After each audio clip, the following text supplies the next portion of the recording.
FPL game week 36 transfer targets. There's only 3 game weeks left of the season, which means there's only 3 free transfers left to climb our mini leagues and also gain the ranks that we would like.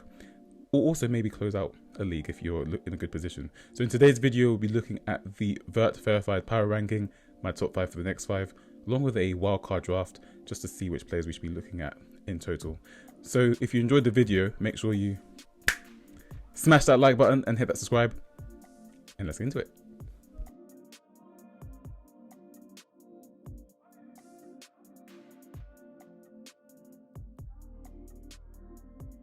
What's up? It's FPL Vert, where arrows go green, and as you can see, they have gone green into the top 20k now. So we'll discuss that a little bit more in my team selection video later. But just a confirmation that there will not be any doubles, as official FPL had tweeted this as well. But Aston Villa's fixture with Spurs has been moved to Friday the 16th of May. So the deadline stays the same. The time will change a little bit because Chelsea are facing Manchester United also on that day. It's just been moved to accommodate for a potential Europa League final for both Tottenham Hotspur and Manchester United. So probably good to have some Villa and Chelsea assets for that game, as we may discuss. But yeah, just confirmation. So into the Vert verified power ranking, my top 5 for the next 5 across all the positions. And goalkeepers are always quite boring, so we can just make this a quick one. Sales is number 1 technically because of the fixtures, but Nottingham Forest data has actually been pretty terrible recently in the underlying metrics anyway, and also going forward as well. In fact, they actually rank worse than Southampton over the last 6 game weeks for expected goals against. So I would be a little bit wary, but I guess if you were to buy a goalkeeper, which I highly doubt you are, it would have to be Sales really. There's no one else. I guess you can maybe go for Flecken, but then, you know, their fixtures for the end of the season are pretty difficult. Well, not difficult, but you expect Fulham and Wolves to score, so it probably has to be Sales if you're buying new. And then the rest make up the team. As we saw with Everton, a lot of people, Andy Martin, might have doubled up on Everton defence for Ipswich, but they conceded 2, so probably has to be Sales.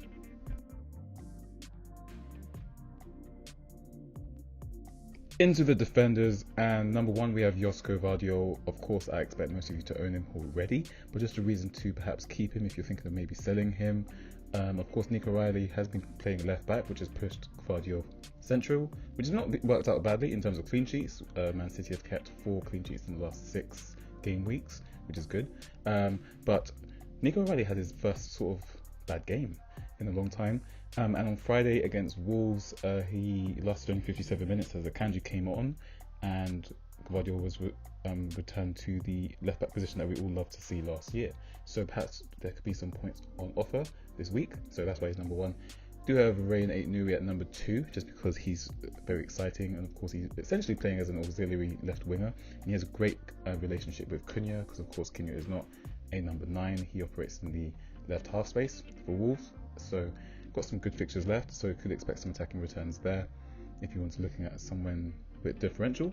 Of course, we do have Nico Williams as well, but as mentioned already, Nottingham Forest's defensive data has been pretty terrible, and Leicester is technically a derby, so I'm expecting Vardy to want to crash the party, especially the Champions League, especially as he's 1 goal away from 200. So I wouldn't say a clean sheet is completely locked there, but of course in terms of pure fixtures, it's a good fixture for Nottingham Forest, and Nico Williams has got 2 attacking returns in the last 5 game weeks.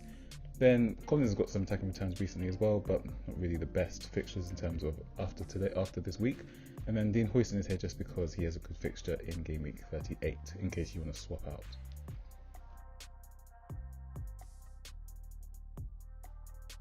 Into the midfielders, and we have Bryan Mbeumo at number 1. I think he is the number 1 asset to own this week, and most likely the best captain as well. He goes away to Ipswich Town, the already relegated team, and just looking at Bryan Mbeumo's returns against promoted sides, I mean all promoted sides are being relegated, so look at all of his 5 appearances against the relegated sides this season, and he's only blanked once, and every other time he's gotten 14 points or above. So I do think he is far away the best captain this week. If City were playing a bit more, scoring a few more goals, then maybe I could be tempted to captain De Bruyne, as I already own De Bruyne as well, but I think it's a bit too obvious to ignore this week. Sometimes you need to pick your battles, I don't think this is the week. So I do have Bryan Mbeumo as number 1 if you don't own him already. De Bruyne is coming in at 2nd because he did score and took home the bonus plus a clean sheet point. So 1 goal with a clean sheet was 11 points for him in game week 35, which was great as an owner. We do have Bowen at number 3 as well, just because of the form he's in. But if you're looking at the best captains in game week 37, I mean, I'll probably be going with Salah as he's away to Brighton. But if you're on a bit of a differential captain, it could probably be Palmer, given that Manchester United will likely, well, if they make the final, which they should, if they make the Europa League final, that will be their last game before their final. It will be 5 days before the final. So perhaps there's rotation, but probably won't have to if it's 5 days, but you never know. But yeah, if you want differential captain, probably is Palmer, given that he has returned to form. He did everything but score until his penalty on Sunday. And of course, he hit the post from a good dribble as well. He was creating plenty of chances. He led all the attacking metrics for, on Sunday. So a penalty was probably deserved, even though it was a penalty. And then we have Eze going away to Tottenham as well, given that they have their Europa League semi-final away at Bodø/Glimt tonight. So just in case there's a bit of rotation, Eze might be there, given that he's on penalties as well.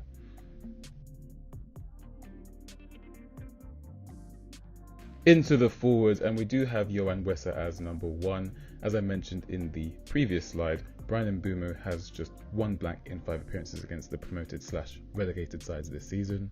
Well, Wissa has 0 blanks in the promoted/relegated sides this season. Indeed, he has returned in every single appearance against the promoted side this season. And he's also in a rich vein of form himself, with just 2 blanks in the last 10.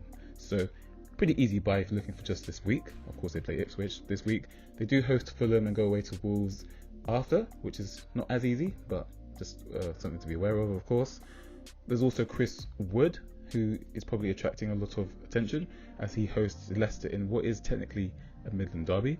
But there is cause for caution for Nottingham Forest and Chris Wood as well, because of course, across the last 6 game weeks, Nottingham Forest rank bottom of the entire league for XG generated, as in they have less XG than all of the relegated sides. And in terms of XG against, so the number of chances that they are conceding, which is not as relevant for Chris Wood of course, but Nottingham Forest rank 4th worst. So Nottingham Forest are in a bit of a rut at the moment. So for me, that's enough to put me off personally, but I guess with the fixture, fixture can cause form, but West Ham away is not as easy, and then Chelsea at home is pretty much a do or die battle for top 5. So that's just something to be aware of. Of course, there's also Cunha as well, kind of unlucky to not return against Manchester City. He hit the post from range, and we've had 35 game weeks of data now with just watching Cunha. We know what he can do. He's pretty much a magician on the pitch, and anytime he gets a return, it's pretty much always guaranteed to be accompanied by bonus. So I think personally that Brighton at home is a good fixture, because obviously Brighton very rarely keep clean sheets. A distracted Crystal Palace in game 37, because of course that game has been pushed back, so that's going to be 3 days after the FA Cup final between Crystal Palace and Manchester City, so could be points there for Wolves. And then he hosts Brentford, and of course we all know about Brentford, they love to attack but they don't really like to defend. So I do think Cunha is probably an underrated pick at the moment. Of course there's Evan Nilsson as well, who I'm personally looking for in game 38. We'll probably sell Marmouche, but before that's not that good. And then Vardy is just a bit of a narrative story, because of course he is leaving Leicester City at the end of a glittering career, so congratulations to him. He is also 1 goal off 200, so considering that Forest is technically a derby, I'm sure he's going to get out for that. And if he doesn't get the 200th goal in this week, I'm pretty sure he'll get it in game 37 surely. So if you want a bit of a spicy differential, or if you've had some good times with Vardy before he leaves Leicester, then maybe you can go there.